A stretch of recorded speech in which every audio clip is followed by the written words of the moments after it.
remember what we were doing, what happened, but we were at the house, me and my boyfriend, and he slapped me across the face.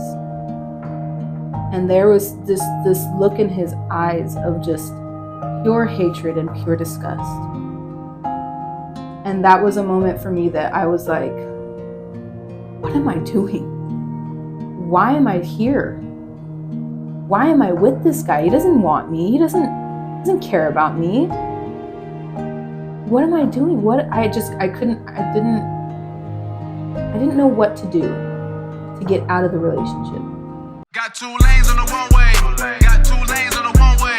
Got 2 lanes on the one way. Heaven or hell coming someday. Got 2 lanes on the one way. Got 2 lanes on the one way. Got 2 lanes on the one way. Heaven or hell coming someday. Got 2 lanes on the one way. Heaven or hell coming someday. Talk that talk. 2 planes on the runway. 2 destinations. Heaven or hell. They taking off someday. Could be Saturday through Sunday, Monday through Sunday. So get saved before that one day. Listen to that one way show. Yeah.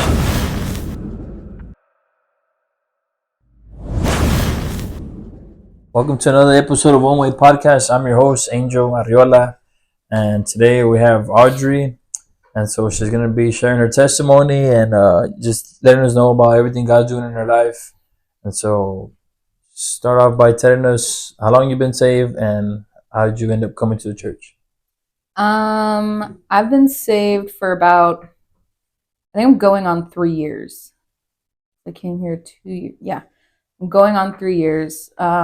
I grew up in the church, so I mean, I always knew about it, but I didn't actually get saved until 2 years ago. So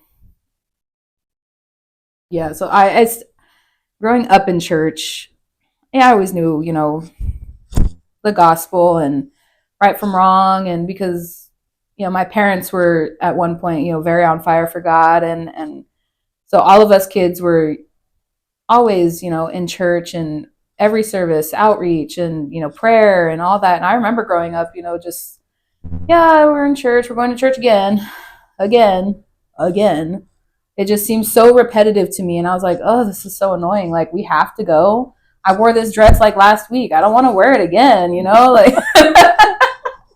But I always remember it just seems so monotonous to me, so mundane. I was like, okay, like, why are we actually here though?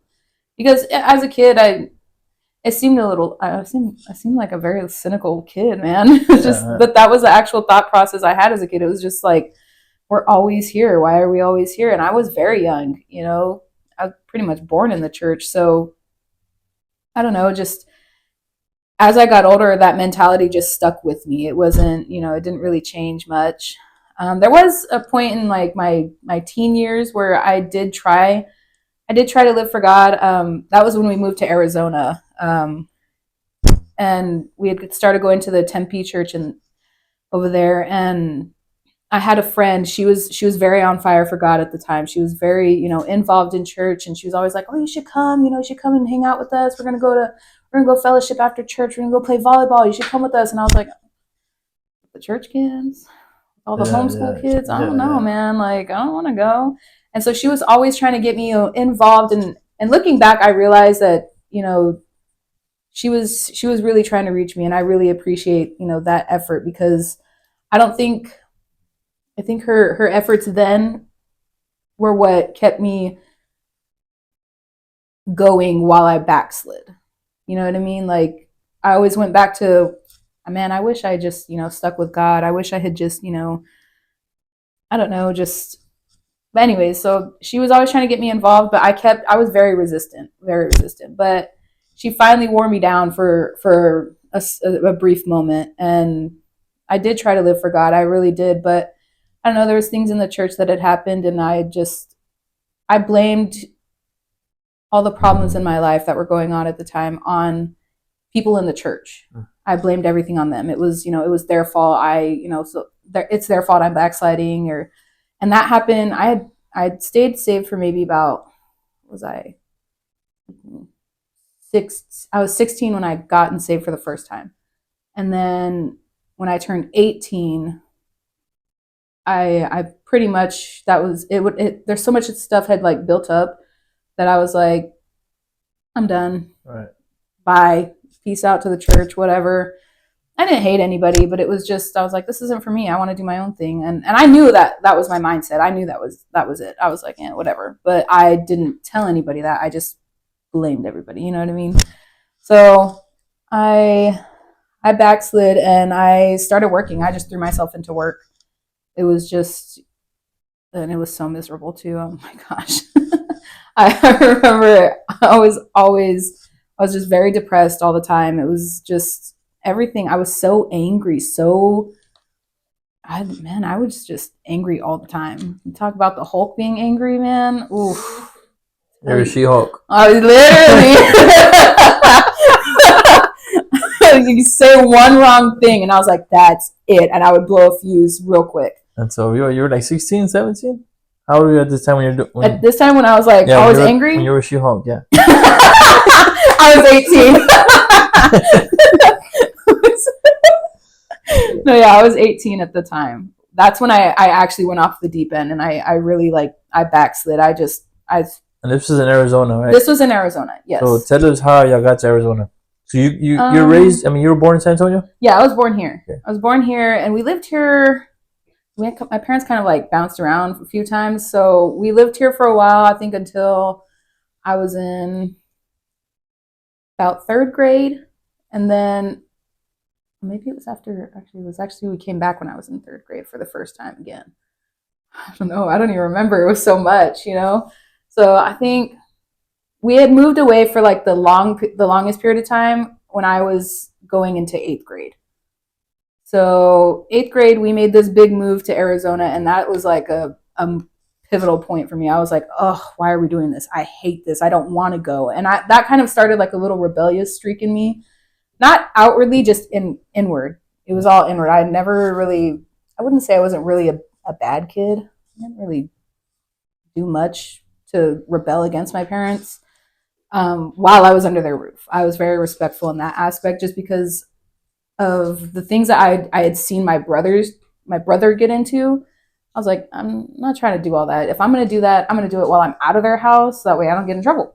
Right, and it's not, you know, I was smart about that at least. But it kind of, when they told us we were going to move to Arizona, that kind of just was a trigger for me. And I was like, ugh, I don't want to do that. I don't want to go. I don't want to leave these people. Because I did at the time. I really did like being here. I've always loved Texas, but I didn't want to move away from my cousins. And there was things in you know, the grander scheme of things that were happening behind the scenes that I didn't know about as a child, which is, you know, I'm grateful for. But so I could understand why we moved, but to me as a kid at that point, I was like, taking me away from all these people. Oh my gosh, you know, and it just seemed like, oh, you guys hate me. You guys don't want me to be over here. Why can't we stay here? Why do we have to move? And so then we moved to Arizona, and I just kind of kept that mentality. I was like, oh, I hate Arizona. Ugh, people here suck and this and that. And so I'm not going to lie, I still do hate Arizona, but for entirely different reasons. I'm just not a fan of it. More for the weather. Right. But yeah, so that's kind of how we ended up there. And then my parents are still there. They're with all my siblings. And so before y'all moved to Arizona, you said you were in the church. Your parents were in church already? Mm-hmm. Yeah, my parents have been saved, or they were saved for as long as I could remember, right, before we moved. And so when you get to Arizona, y'all started going to church over there, and then tell us a little about over there when y'all moved over there. When we moved over there, I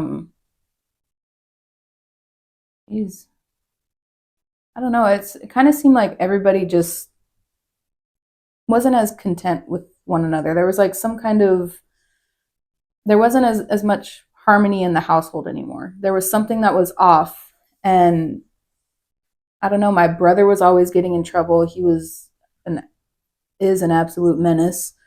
And then I don't know. My parents, it just seemed like their marriage and their relationship was just, they were always fighting with each other. It was just a lot of conflict and a lot of just uneasy feelings there. So at the time we had lived in Mesa, Arizona. And we lived there for quite a while. I'd say maybe 6, 7 years, maybe. Um, and we had ended up taking in my cousin's or my dad's cousin's kids. It was distant relative, distant cousin, probably twice removed or something like that. But we ended up taking in her 4 kids, and it was a lot because there's 5 of us.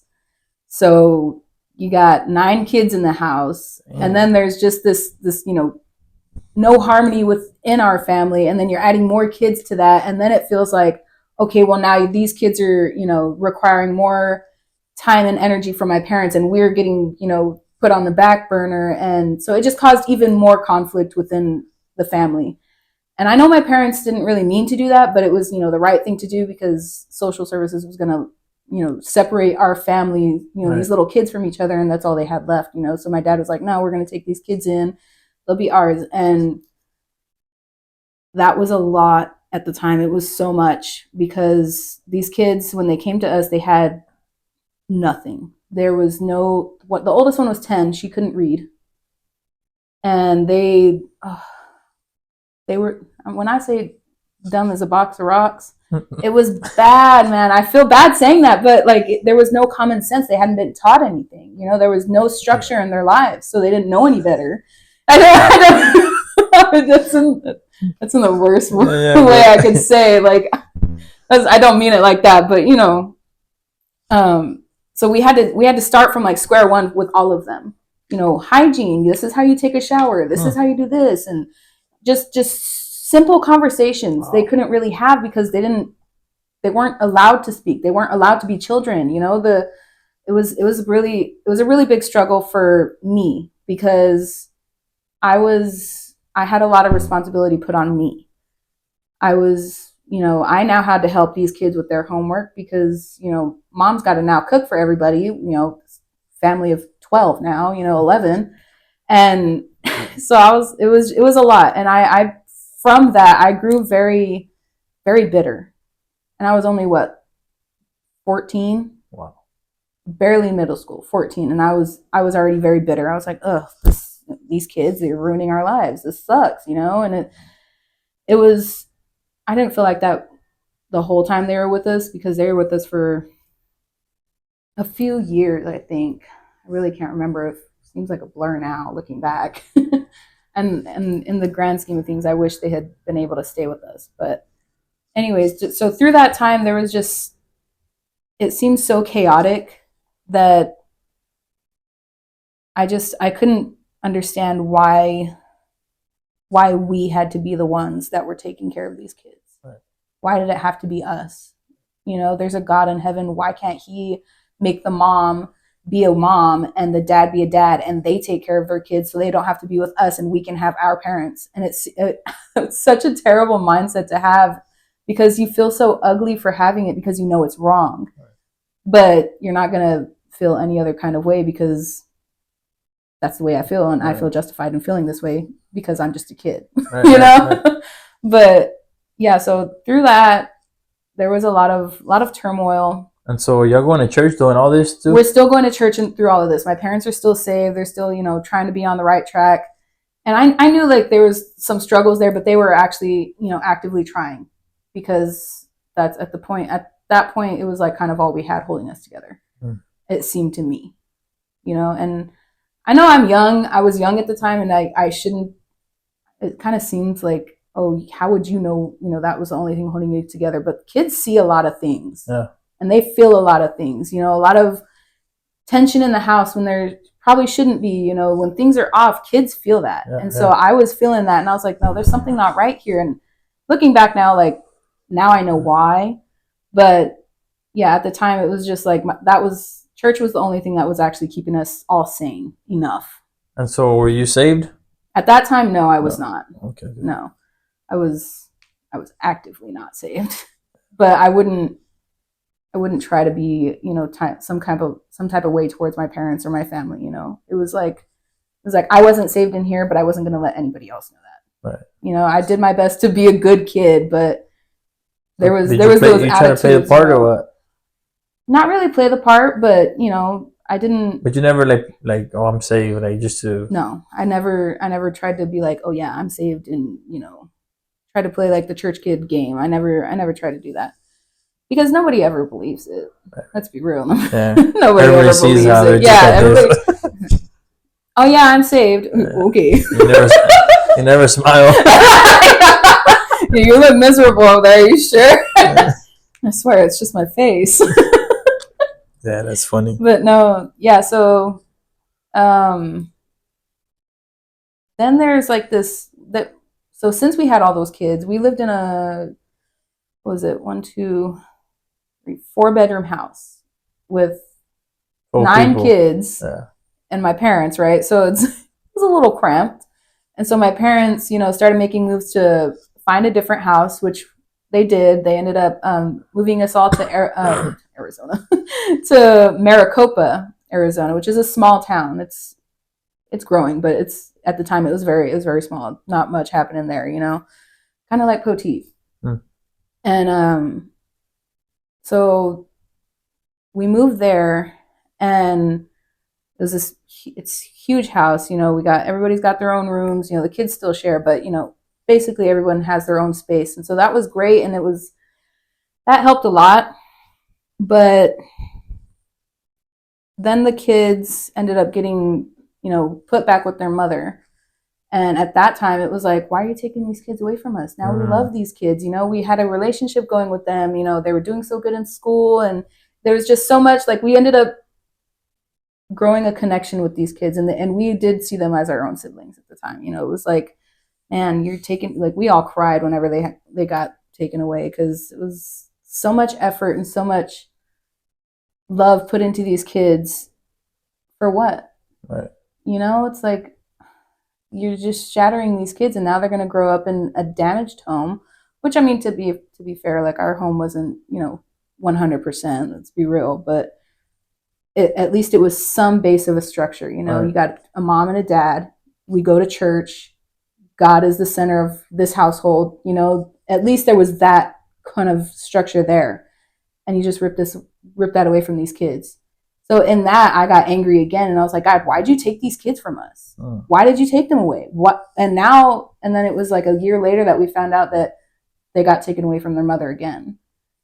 And so it bothered me so much that I was like, you know what, screw this, man. I don't want anything to do with, God or anything like this. And that was I was around my senior year of high school. So I was probably like, 17, 18 at the time.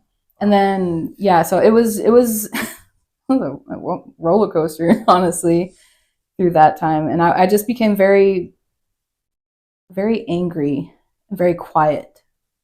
I didn't want to be a part of anything. I didn't want to talk to anybody in my family. I felt very empty, very, very cold, just numb. That's the only word I can describe it, was numb. I didn't want to feel anything because I had felt, I put so much into these kids, and we put so much into these kids, and it was all for what? For nothing, for them to not even be able to come back to us. And I don't know, I took that a little hard, because I just couldn't see the point in going through all of that, causing that much chaos in our lives, and then for it to just be for what? It messed with my mind. So I said, whatever, I'm done. And from then, I just kind of kept that mindset for a long time. Right. And so this is when you're 18, right? Mm-hmm. And did you say you were saved before that? Yeah, for like, I was from like 16, maybe. I was 16-ish when I got saved for like maybe a year. And then that little incident happened, and you just kind of like, and I was like, yeah, this whatever. is it. That's, yeah. And so what happened after that? When I turned 18? Yeah. A lot happened when I turned 18, because that was when my dad stopped going to church.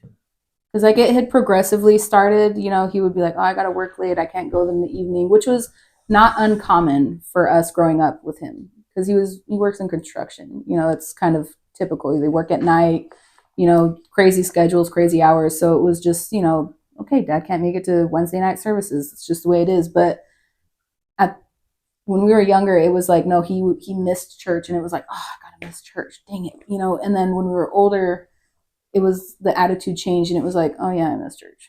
Oh, what can you do? Right. Oh well, I guess I'll get the next one. You know, that's kind of the attitude it had. So when my dad finally actually stopped going to church, it was like, well, if Dad's not going to church, I'm not going to church. I'm 18. I don't have to. You can't make me. Which, like, they could have, because I was still in their house, but I had a job. I had my license. And so I was like, I got to work. Sorry, I can't. Not going. And then I didn't have like that attitude towards my mom, really saying like, oh, I can't go to church because of this. It was just like, oh, I don't want to go. So I would pick up shifts. I would ask my manager at work, because she knew, the thing was, when I started working, she knew I was a Christian, like, or like that we went to church. You know, I was raised in a Christian home. We went to church, and on Sundays I wasn't supposed to be scheduled. And she's like, oh yeah, that's fine. That's cool. But she wasn't really like for the church. She's like, oh, you go to church? Like, that's, yeah. I mean, I guess I'll give you the day off, but like, oh, it's kind of funny. You have to go to church. Right. You know, she would kind of like, you know, make fun of it. But once I started getting into the work scene, it was like, well, I feel like an odd one out here, and I don't want to be the odd one out here. I go to church and I don't curse, and I don't, you know, do this. And yeah, I've never had a drink of alcohol before, and I'm a good kid. And so I would get called goody two shoes at work, and I was like, I don't want to be labeled as that. That's kind of embarrassing, you know?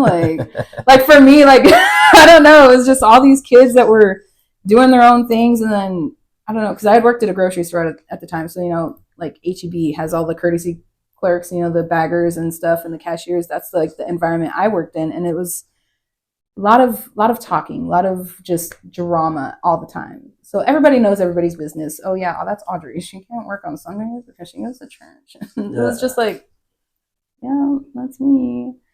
Okay. So, but when I got to the point of like, my dad doesn't go to church, I don't want to go to church, it was like, it was easy to make the transition to, oh, hey, Selena, can you give me a shift on Sunday so that way I don't have to go to church? It was so easy. She was like, oh yeah, absolutely, I got you. Huh. Like, wow. She was doing me a favor, you know? And I was like, if I wish that I had never done that, because maybe I would have, you know, stuck it out, and maybe I would have, you know, heard a sermon that maybe draw me in, and I was like, okay, yeah, this is just, I'm just being a brat, and I need to actually, you know, dive into the Word of God and my salvation, and I'll be okay. This is, you know, life happens, you know. But dang devil, man.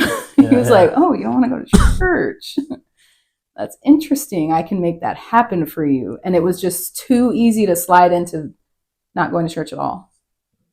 And it was like, at first I felt conviction, you know, and it was like, oh, I'm not in church and it's Sunday. Service is starting right now. I should probably be at church. You know, it was like that anxiety started. But the more I was like, no, I'm not going to church though. I don't want to. The more like I put my self-will first, the easier it got to be like, oh, church. I can't imagine going to church on a Sunday, on a Wednesday night either. Oh my gosh. And it just became so easy to walk away from everything that I'd known growing up. So easy. Because, you know, I surrounded myself with people who had that mindset of church is a burden and church is bad and they're just indoctrinating you, and, you know, there's other things out there, and you just should live your life and you should just have fun. And I was like, well, hell yeah, I'm going to have fun then. Say less, you know, let's go. And when I stopped going to church, that manager, Selena, I had ended up growing a relationship with her. I became really close with her, and I ended up moving in with her. We were roommates, and that's when things got really bad for me, just like mentally. I was always tormented, because the house we lived in, it was, she used to brag about it, like, oh yeah, my house is haunted. And I was like, oh yeah, you're funny, like, that's funny. Your house is haunted. No, there were straight up demons in that house, man. There were demons in that house. And so I thought she was kidding when I like moved in. I was like, oh yeah, sure, okay, whatever. But I kid you not, the first week, I felt things on my bed. Wow. I felt things on my bed, and I was like, that's new. That's interesting, But what was I gonna do? Cry out to God? God help me! Yeah. You put yourself in this situation, and so my pride got in the way, and I was like, I'm not crying out to God. I can live through this. It's fine. It's fine. I'm fine. And then it just progressively got worse. She would bring, like this friend that it was her brother's girlfriend. She was really into like the tarot cards and stuff like that, and like just the like Ouija boards and like all that kind of crap. And so one time I remember I came home from work, and she was having like a party, and I was like, oh, we're having a party tonight. Thanks for the heads up, but okay. And so I just joined right in because I was like, whatever, cool, I guess. That was a tough day at work. Yeah. A few drinks won't hurt. And then it turned into, well, let's just do like a palm reading. Let's just do like, come on. And I was like, well, if I don't believe in it, it's not really real. Can't hurt. What is that going to do? And so I did. I was like, yeah, sure, whatever. And she's like, well, let's like read your cards. And I was like, oh, wow. Since we already read my palm, I guess you could. It's just cards. I mean, what's going to happen with cards? Come on, you can't demon possess a card. There's no life in it, right? And so I would rationalize these things, and I would make it okay. And then I noticed that after that, it was like the things in the house would get worse. The tension between me and Selena, that was her name. Like things were just off after that. She had problems with me for no reason. She would be weird, and it just caused so much drama, and I didn't know where it came from. And I was like, that's weird. Why are you acting some type of way with me? I didn't do anything. Like, I just came home. Why are you mad? And so there was also just like, I don't know how to say it without sounding like a psycho, but there was actually like demons that would come out of my closet. Like you could see them. Yeah. You could see them, Yeah. And I remember, because at the time I had a boyfriend too. That was a whole thing as well. Before you go, whenever you started doing like the tarot cards and all that, did you ever think about the things you heard in the church, like opening doors to the demonic and all that? Did you ever think about that? But that's why I would rationalize it, because I was like, oh well, that's only if you believe in it, then it becomes real. Right. But I don't believe in it, so it's not going to be bad for me. So that's kind of like why I would proceed with it. And I also just didn't want to be, oh, well, you're being a downer. Like, why are you not doing it? Come on, that's what the party's for. And I didn't want to be the one to not be a part of it. Right. To be the odd one out. I didn't like that. So I would submit, and I'd be like, yeah, it's fine. Okay, well, I guess I'll do it. It's fine. It was so easy to just rationalize things that are wrong. Right. Just because you don't want to say, God, I'm wrong. So where was I? The demons come out of the closet, and then you had a boyfriend. Oh, yes. Okay, so I think it was about 6 months after moving in with Selena, I ended up getting a boyfriend. We worked at the same place, so it was, kind of just common to just, work together. You grow a relationship. Oh, I kind of like you too. Okay, well then, boom, date. Okay, here we go. So we started dating, and he would come over all the time, come spend the night, or sometimes he would just come because I was afraid to just go to sleep because it was that bad in the house. Wow. There was just so much. And this is every night? This is every night. Every night. I was not sleeping. Wow. And then I it was bad, man. There was a point where I had to take sleeping pills because I couldn't sleep without anything happening to me. And then I was afraid to take the sleeping pills because I wouldn't be able to wake up, because it was just it was so much, because then I would have nightmares when I took these sleeping pills, and the nightmares turned into sleep paralysis, and there was demons that were trying to kill me, and so it was just so much happening in me that there was no rest. Literally, there was no rest for the wicked. Right. You know, and I was feeling that. Yeah, I was feeling it. And you knew that though, right? And I knew it. Yeah. I kept going. I kept just, it's whatever. It's fine. It'll be fine. You know, what if I move out of here and I can just move in with my boyfriend and, you know, we'll be okay because we're not into the stuff that this chick's into and, you know, it'll be fine. But it was the same thing. There's no rest. Right. You're constant, especially when you know the truth, right. Especially when you have it's been instilled in your brain. There is only one way to heaven. And if you're not on that path, you're going to hell. Right. And there's nothing in the way between, you know, the devil and you. The devil can do whatever he wants. You're his now, you know? And so that was constantly on my mind. But to get rid of that, I would just drink. I drank and drank and drank, man. If I wasn't at work, bottles. And it's just all to find some kind of rest, some kind of peace. And how old were you? 19, 20? 19, 20. Oof. Yeah. Dang.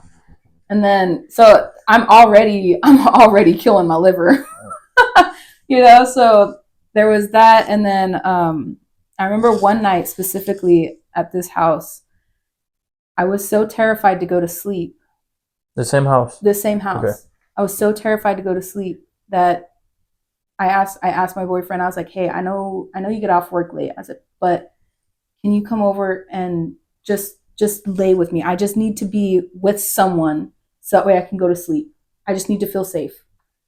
And he's like, yeah, I guess. Like, he didn't understand. I knew what was going on. I knew what was happening in the house, but he didn't understand because he wasn't there all the time. He didn't sleep there. And so I was like, I just need you to, you know, be with me until I sleep.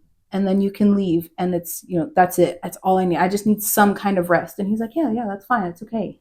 And so he came, he stayed until I slept or I was asleep. And he left. And as soon as the door closed, I felt something come back into the house. I felt it. And that night, because at the time my parents were still going to church. So that night I called my mom and I was like, Mom, can I come home? And she was like, yeah, are you okay? And I was like, yeah, I just can't sleep. I need to sleep and I can't sleep in this house. I said, can I please come home? And she's like, yeah, you can come home. Of course. Why are you even asking? You have a key to the house. Like, come on. And so I was like, okay. So I packed some clothes. I went to my mom's house and I stayed there for a while just to sleep. Just to sleep. And after that, I told my roommate, I was like, listen, I'm giving you my 2 months. Like, I'm moving out. I don't know what you're going to do in between there. You know, find another roommate. Cool. I don't get another job, pay for the rent yourself. You make more money than me. I don't know what you're going to do, but I'm moving out because I couldn't take the. But did she know everything going on? She knew and she was fine with it. Oh, she was already used to that, right? She was already used to it. She thought it was cool. Wow. But also, like, after that night, I had come home one more time and there was a Ouija board sitting on the table. I never messed with Ouija boards. I was like, hell no. No way, buddy, because I know that thing is going to work in this house, especially, and I'm not trying to be a part of that. And so when I saw that was kind of my confirmation, like, yeah, you need to get out of here. It's time to go because it's going to get worse. And I didn't want to be a part of that. And so I told her, you know, 2 months, I'm moving out. So I moved out, back in with my parents, still had the boyfriend. And how are you sleeping though? At my parents' house, I slept kind of better for a while. And then it started to get worse, but I only felt things in my room, so I would avoid being in my room. Wow. Yes, because I knew I was the problem. Yeah. I knew I was the problem, but I didn't want to admit that I was the problem, and I didn't want to fix my problem because I didn't want to submit to God. Like, hey, Mom, Dad, come sleep with you. Hey, man, I was thinking about that. I'm sleep on the floor. I thought about it sometimes. Or I would try my best to stay up at all times. I tried my best to just not sleep. Yeah. I'm just be sitting there like tweaking on coffee, on energy drinks. Damn, that's crazy. Anything. I just didn't want to sleep. Wow. Yeah. For the longest. That's so funny looking back. Like, why are you so dumb? Yeah.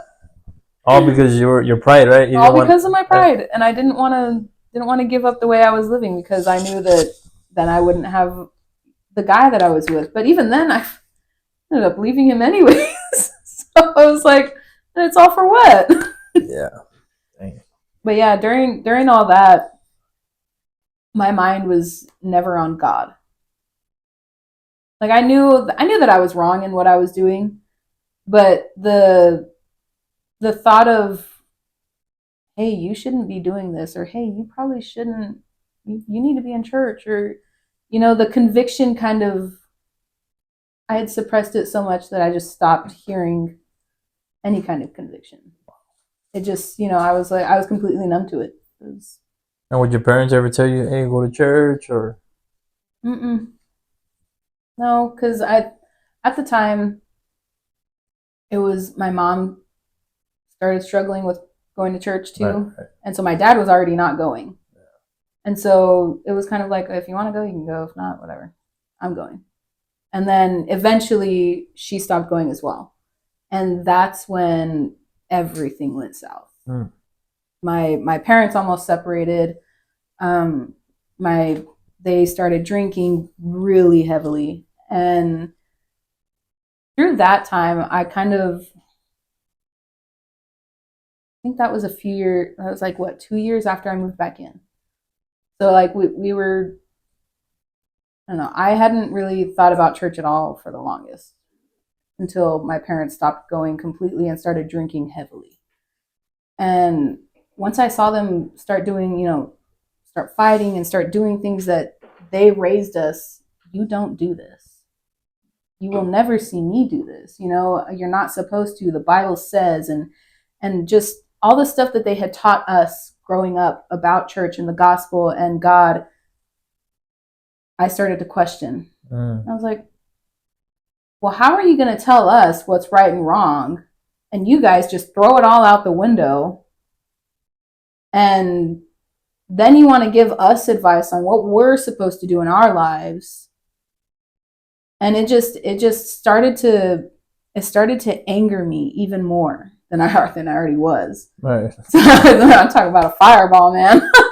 I was livid all the time because whenever they started to have their situation with their marriage, it affected my siblings, and I saw it. I know that they probably saw it, but to me, at the time, it didn't seem like they cared. Both of my younger siblings, they dropped out of school. In high school, they dropped out their senior year, didn't make it through. And I remember when my little brother, he was like, "Oh yeah, I'm just not going to school anymore." I was like, do mom and dad know? And he's like, "Oh yeah, they know." And to me, I was like, I remember when my older brother got the dog beat out of him for skipping class. And you're dropping out, and they know? And he's like, "Oh yeah, they're fine, they know." And I was like, what? And it just, I couldn't wrap my mind around it. It didn't make any sense to me. And I kind of grew this hatred towards my mom specifically. It was a whole situation that happened with their marriage, but specifically this hatred grew towards my mom. And I blamed everything that was happening on her. Well, if you didn't do this, then this wouldn't be happening in the family. Dad wouldn't be doing this. Elijah would still be in school. Shawnee wouldn't be dropping out too. She wouldn't have this boyfriend that's over all the time. She would, it instilled this anger in me towards her specifically that I couldn't see past for the longest time, actually, until I got saved. And even then, it was probably a year after I got saved that it was like, hey, you need to deal with that. Right. But at the time, it was just like, no, this is all your fault. This is your fault. You screwed this up. We could be this nice, happy family, even though we're all backsliding together. We could be this nice, happy family backsliding, but you had to ruin it. And I blamed it all on her forever. Geez. I think that was, I can't remember the year. All seemed so so fast, but so long at the same time. You know what I mean? Like going through it as a kid, or not as a kid, but as like a young adult, it was a lot, because then there was a point in time where I had moved out again, and with my boyfriend at the time, and we moved in together. And I remember my sister calling me. She's like, Audrey, there's no food in the house. Like, we need food. There's nothing here. Like, but mom and dad just went and bought like handles of friggin' vodka and, you know, this, that, and the other, and they're making drinks downstairs. I was like, are you serious? Y'all don't have food. She's like, I'm hungry, dude. And my sister at the time, she was going through an eating disorder. So for her to tell me she's hungry, little girl is starving, you know? And you're calling me, like, first of all, I'm broke. I'm trying to pay rent on close to nothing. And you're calling me because you need food when my parents are over here. My dad's got a whole job, and you need food, and what? And it just, I couldn't understand. I couldn't get it. It didn't make any sense to me. And so I was like, oh my gosh, are you serious right now? Like, it almost made me cry, because I kept thinking of how we were raised. You know, I couldn't even imagine. I couldn't even fathom my dad drinking an alcoholic drink at all. Like when I was younger, I couldn't even think of it. My dad would never do that. Are you kidding me? My dad's a Christian. My dad would never say anything like this. My dad would never do this. And there was boundaries that, you know, we knew he would never cross, that we never thought he would cross, actually. And then he did, and it was just, and then my mom did, and it was just even more detrimental to us. And it just seemed so, I don't know, it just seemed so not real.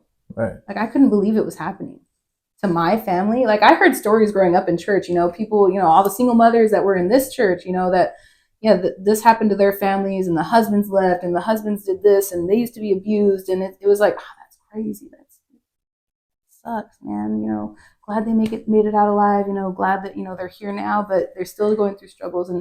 But it made me think of all that, and it was like, I can't believe this is happening to us. This is happening to my family. Are you kidding me?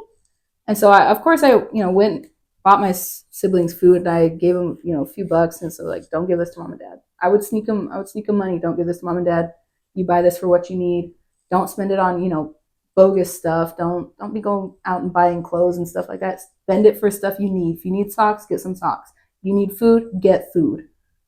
You know, get stuff that's going to last. And it hurt more because my older sister, she has Downs. And I remember at one point, her asking, why aren't we going to church? What are you going to tell the most innocent one in the family? Why are we not going to church? What are you going to tell her? Why weren't you at church today? Why can't we go? I want to go to church. And then to see that turn into, I don't want to go to church. It was absolutely insane. The most innocent one, the most childlike one, to see her say, oh my gosh, I don't want to go. I don't want to go anymore. Nobody else is going. I don't want to go. It was like, are you kidding me? So like that point in time for me, I think I was around like 21, 22. I was 21. That was the year, yeah, that was COVID. I turned 21 in COVID. And I didn't even celebrate my birthday or anything like that, because I was like, I'm already an alcoholic at this point. Like, you know? What are we? Yeah, it ain't gonna do nothing to me. It ain't gonna do nothing to me. But oh, thank you. But yeah, it was crazy to see how quickly my family took a turn for the worst, all because we all said no to God. When we all knew better, you know? And I don't know, it was just from that point, I kind of started to question a lot of things in my life. You know, like, what are you doing? Like, there was a lot of things that started to click for me, a lot of realizations, like, you're you're doing all of this and getting nowhere. You know, your family's falling apart, and there's nothing you can do about it because you're falling apart. I was suicidal for a long time. I tried a few times, and it just, there was so much that came to me in a moment, and I was like, what am I doing this for? Why am I putting myself through this? And that was when I was about, I was 22 at the beginning of the year. When I first turned 22, I started to question all these things. And then I don't know when, but my parents ended up getting saved again. They ended up going back to church, and my dad was really on fire. He was really excited. He's like, I've never felt like this before.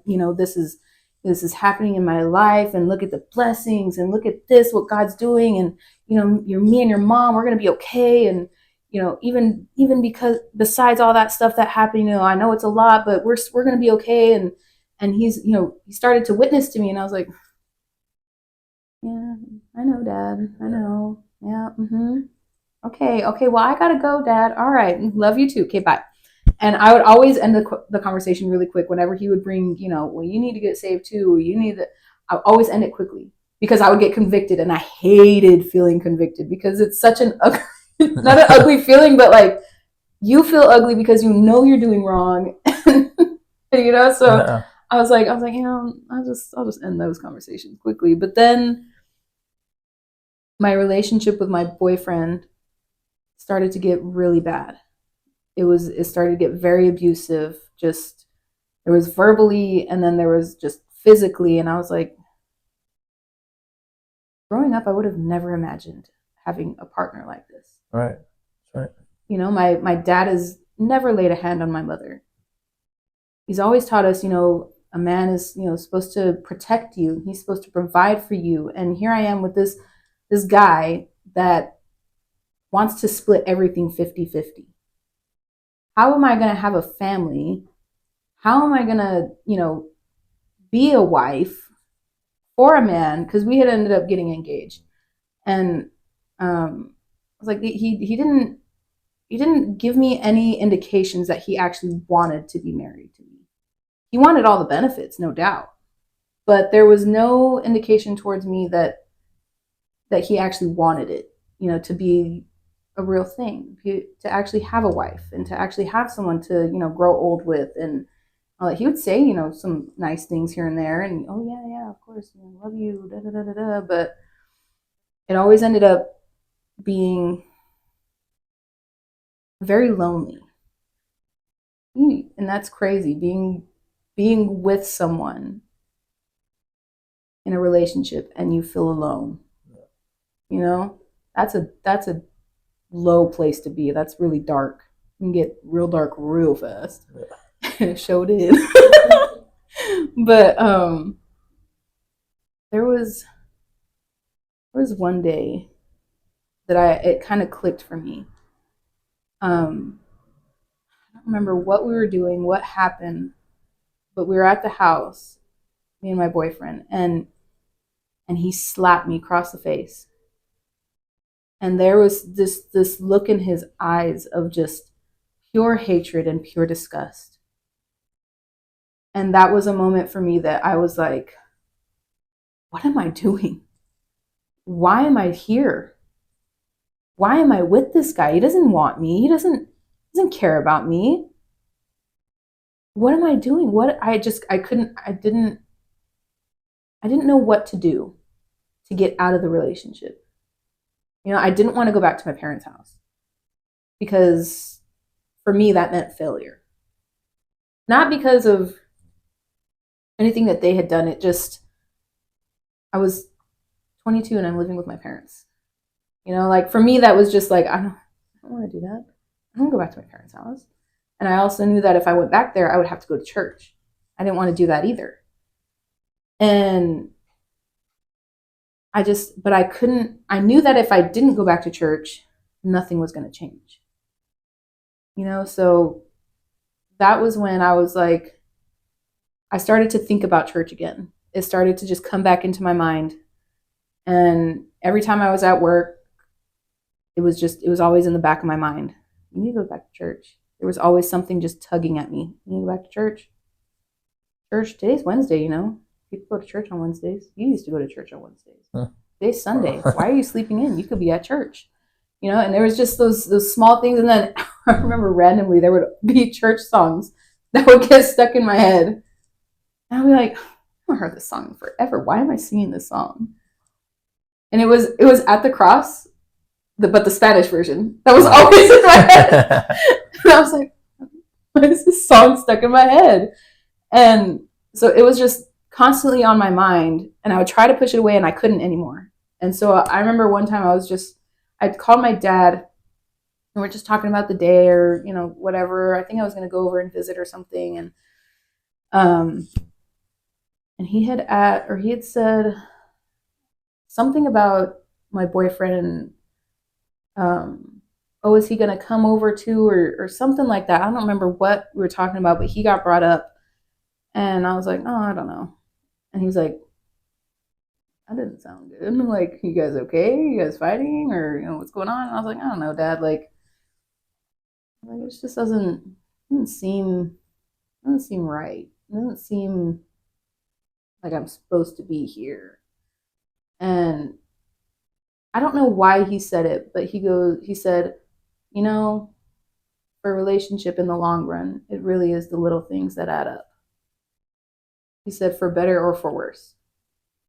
And that was like mind blowing to me. I was like, the little things. We want to talk about the little things? The little things add up. Let's talk about all the little things you've been doing past 3 years, buddy. Yeah. I'm sick of it. And I started realizing all the things he doesn't do. And I was like, why am I putting up with this? What am I doing?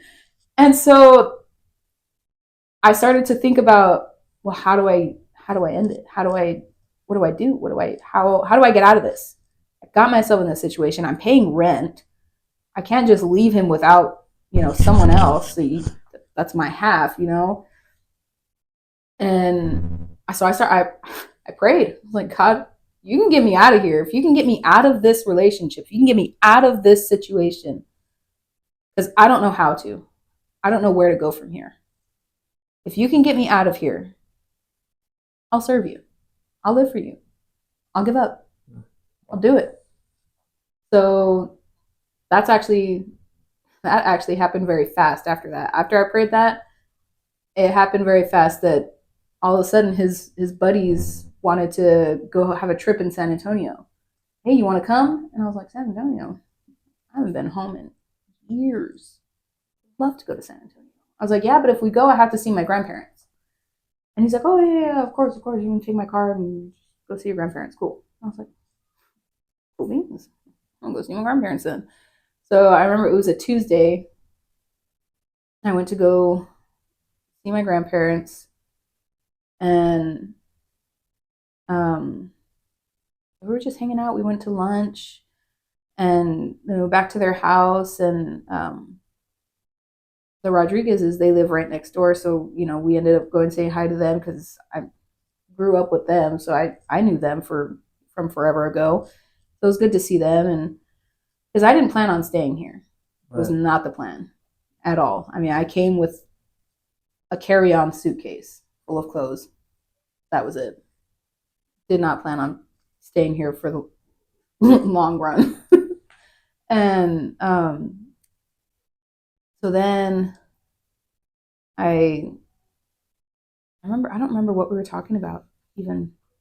Just then again, I don't have a great memory either. So you know, so we started talking, and, you know, how are your family? You know, they're good. And how are you? Oh, I'm good. You know, don't look good, but I'm good.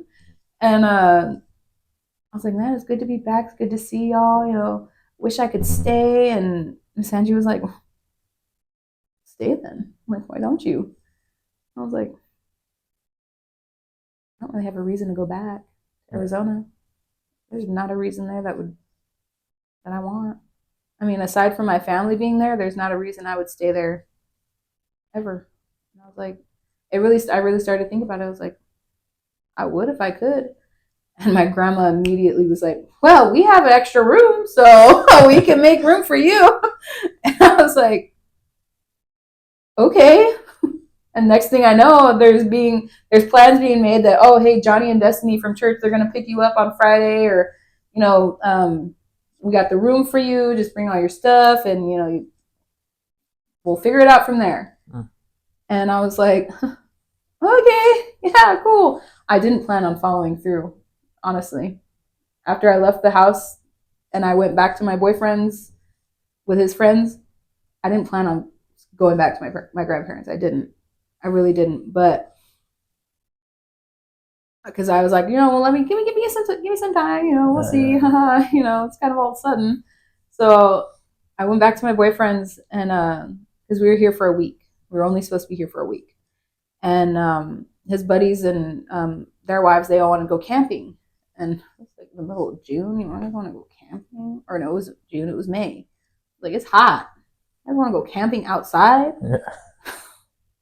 Okay, let's go camping then. So we went camping, and one of his friends' wife, I'd never met her before, didn't know her at all, and she came, and she had just gotten back from a trip from Mexico or something, and she was very nice, very sweet, and we hit it off real well. And so we start talking, and she's like, well, how are you and Steven? How are you guys doing? And I was like, could be better. I started opening up to her for whatever reason. I was telling her every little thing. And she was like, oh my gosh, she was like, well, it's vacation. We shouldn't be thinking about, all these negative things. She goes, let's just drink. She goes, I brought a bottle of tequila from Mexico. Let's just drink. And I was like, my kind of girl. Yeah. Say less.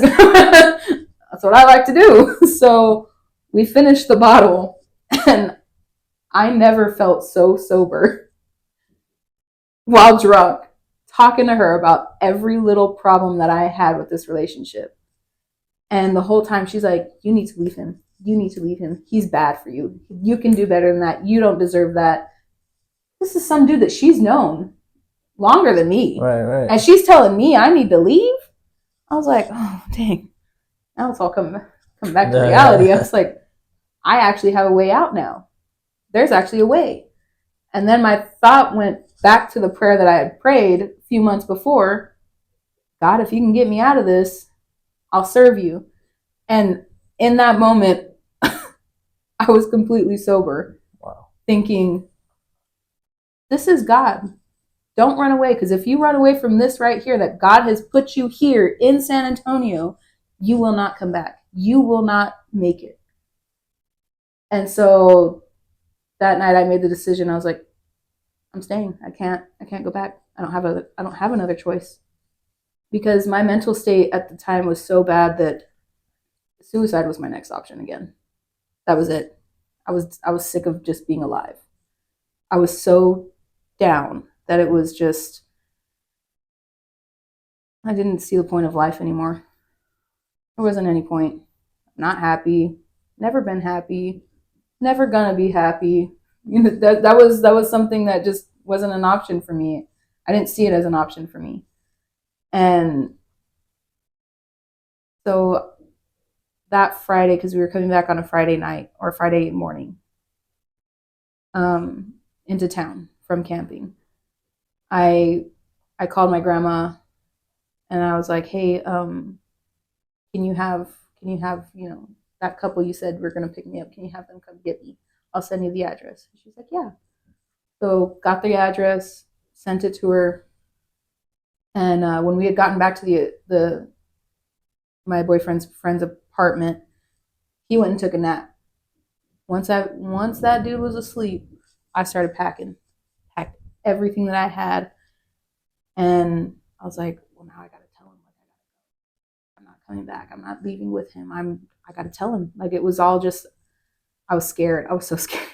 I was like, what if he gets mad? What if he lashes out? And what if he does this? And there was so many things going through my mind. And then I was like, you know what?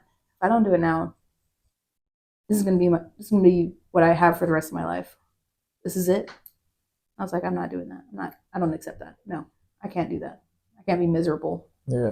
So I woke him up, took off the ring he gave me, and I handed it to him, and I said, I'm not going back to Arizona with you.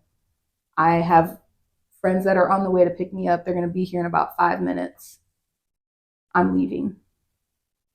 And I just ripped that Band-Aid off, man. I was I was shaking the whole time, but Yeah. you know, I grabbed my stuff and he just looked at me. He was like, "What are you talking about? What do you mean? What?" Because before that, it was I would fake it. I would fake that I was totally into this dude. Oh yeah, I love you too. And it became so routine that it was so easy to just pretend that when I told him how I felt, I was like, now I can actually feel the way I actually feel towards you. Yeah. And not feel bad about it because you were terrible and you deserve this, like I have no hatred towards him at all. I actually ended up witnessing to him and I was like, you need to get saved, buddy. This is not okay. And anyway, so Johnny and Destiny ended up, they text me, hey, we're here, grab my stuff, walk down the stairs. And he didn't even try to stop me. And I was like, you want to try to fight to keep me? Nah, I'm good. Yeah. I'm good. That's okay. That's all right with me. This is for the best. And so got in the car and we took off. And yeah, and then my grandma dropped me off at or they dropped me off at the church with my grandma. And I think the next day there was an outreach at the park. And I don't know, we showed some kind of movie, short movie or whatever. I remember. And I prayed. And that's it.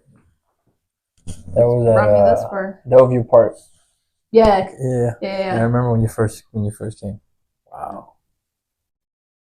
And just the changes I've seen in myself since being saved is absolutely bizarre to me. I look back at pictures and I'm like, oh girl. Oh, I mean, piercings everywhere, man. I was like, dang. There you go. You really was sad, huh? Yeah, that was a couple years ago already. Uh-huh. And so, well, like you say, we're here now. And so, tell us how it's been since you've been saved, or what. Just touch up on a little bit everything God's done in your life since you've been saved this time. Since I've been saved, I'd say my outlook on things is a lot different. I used to hate people in general. Just, man, could not stand them. Everybody, man. I had a problem with everyone. And now, like, I didn't consider, like, oh, maybe this person is actually having a rough life. Like, maybe they're just bad because of things that have happened in their life. I didn't consider that. You're just a terrible person. I don't like you. You contradict me. I don't like you. And now it's like, no. Jesus says you're not supposed to do that. Jesus says you love people. I love you. Love people like I love you. And so it's been a little hard, but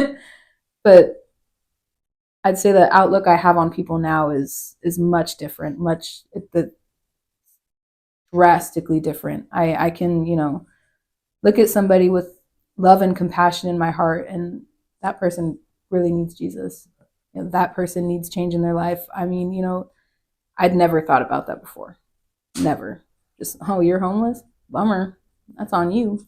Now it's like, what could your life have been if somebody had told you about Jesus way before? What could have been? And it's just, I don't know. There's that mentality that's changed in me, and just, I don't know, like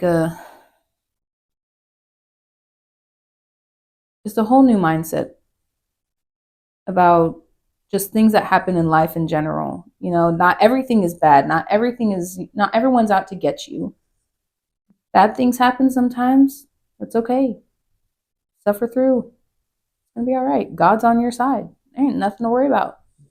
I had to learn that the hard way, you know, because I was so used to taking things on my own and being my own savior that actually having a savior now, it's been hard for me to take things to him and be like, God, this is in your hands. This is on you. You know, whatever you want, you sort it out the way you want it to be sorted out.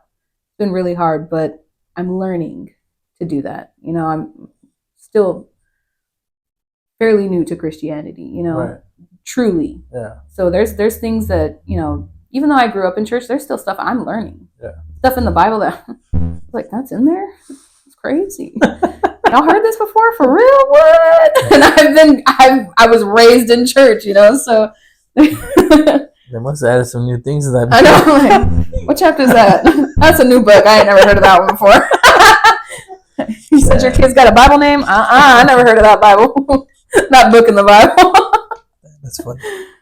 But yeah, so there's that, and just my health in general has improved.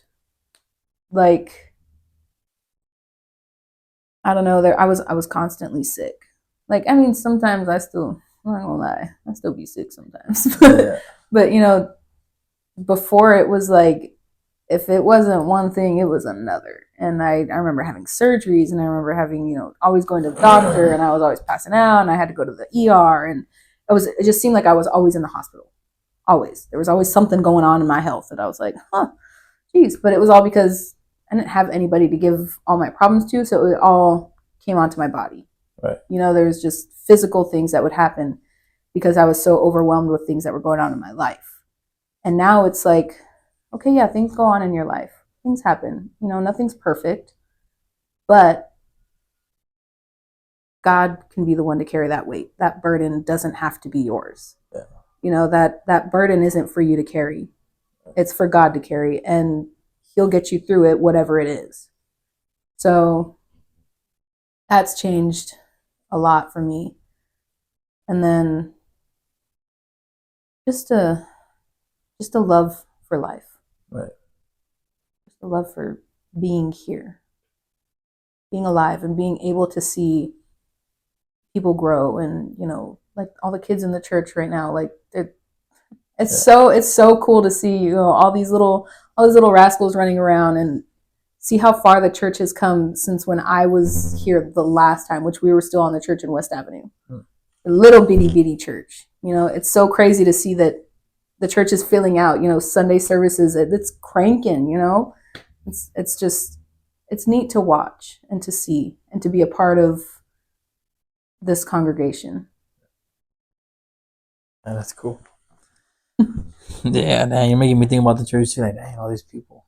Yeah, the people that I've seen come and go, and, you know, just, oh yeah, I remember them. But you know what? All the people we have now, that's so cool. Right. You know? What would you say are some things that you want God to do in your life, or things that you want to see? Things that I want to see. I really want to see my siblings saved. My siblings. I'd really like to see them saved. Live for God, because they have so much potential. So much potential. You know, they're great kids, but there's no guidance. You know, they just need that structure that only God can provide in their lives. They would be so great. I would love to see them turn their lives around and actually do something for God with it. You know, maybe one day be sent out and be a pastor, or, you know, pioneer a church. That would be amazing to see. And be like, that's my little brother. That's my older brother. I remember back when, you know, they were little rascals, or, you know, that would be something I would love to see for me. Yeah. So, before we go, I want to leave some words to anybody who may be watching, who grew up similar to you, or even if they didn't, just some words that you'll leave somebody, people watching. You know, it doesn't matter where your background is. It doesn't matter if it's in church or if it's not in church. It all boils down to one thing in life. And that is, God has a will for your life, and that he can't fulfill that will in your life unless you allow him to. Doesn't matter what you've been through, what you've done, murder, rape, who knows, maybe you're a good kid. Maybe you aren't. Doesn't matter. God still has a plan for your life and a calling for you. And the only way you're going to truly be fulfilled in life is if you allow God to do that in you. You can feel, oh, God doesn't love me. God's letting this happen to me. No, you're putting yourself in that situation. Sure, people can do bad things to you, whatever. But at the end of the day, you're choosing. If you're watching this, you're choosing to sit here, listen to this testimony of where God has brought me from. And you're choosing to say, nah, but God couldn't do that for me, when he could. So in the end, it's really all on you. Where is your decision going to be? Is it going to be your self-will and your own destruction? Or is it going to be God's will and eternal life?